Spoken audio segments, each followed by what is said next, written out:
Bonjour. On dit que pour pratiquer le tantra, il faut être initié. Et c'est pas faux. Mais qu'est-ce que c'est que l'initiation? Eh bien, voici un verset que vous pourrez trouver dans la description, un verset célèbre tiré d'un tantra, le Swachanda Bhairava Tantra, qui décrit ce que c'est véritablement que l'initiation. En sanskrit, il dit ceci. Om nasti diksha samo moksha savidya matrika para na prakriya parangyanam nasti yogastu alakshakaha.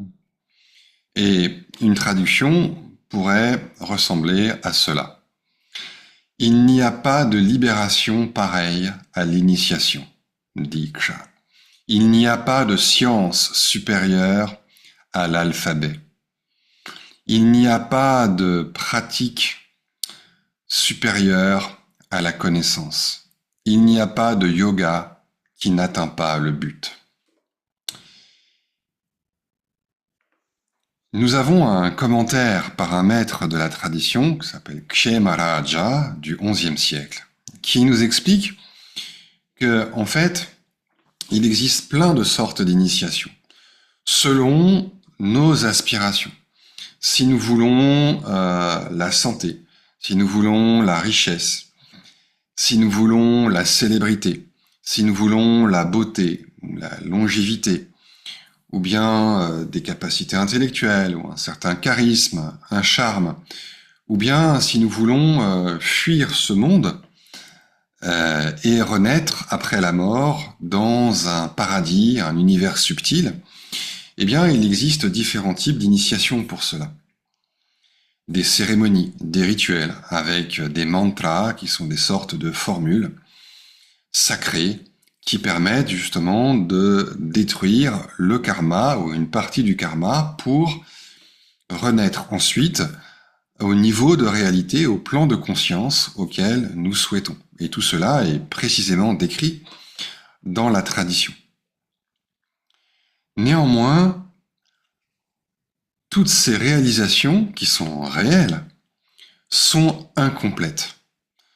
Ce sont des facettes du diamant. Ça n'est pas le diamant dans sa totalité. Or, ce qui est véritablement important, nous explique Kshemaraja, c'est la pleine conscience, le plein éveil. Parce que c'est à ça que nous aspirons réellement, finalement. Et donc pour ça, il nous faut le yoga, la connaissance, l'initiation, mais pas n'importe quel yoga.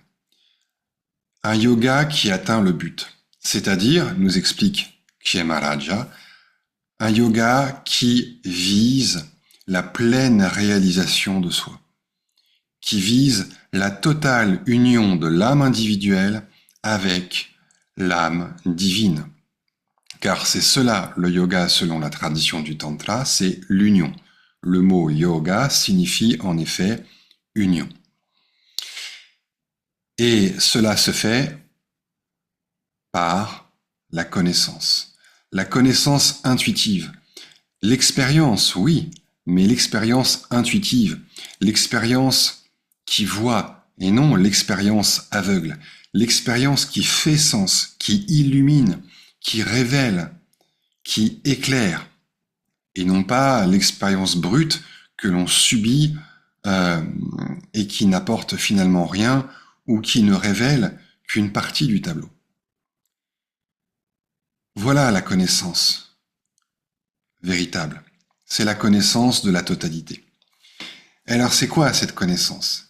Eh bien c'est la connaissance de soi.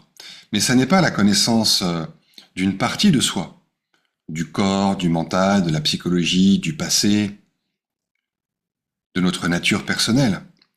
Non, c'est la connaissance de notre soi transpersonnel. Et comment parvient-on à cette connaissance? Eh bien, de manière extrêmement simple. Il suffit de retourner notre attention vers nous. L'enseignement du tantra est extrêmement simple.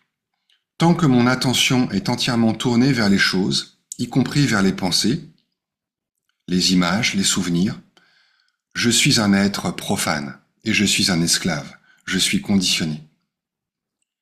Pour me réveiller de cette prison, il ne faut qu'une seule chose, une seule, retourner mon attention vers moi. Et alors, ce que je découvrirai est absolument au-delà des mots.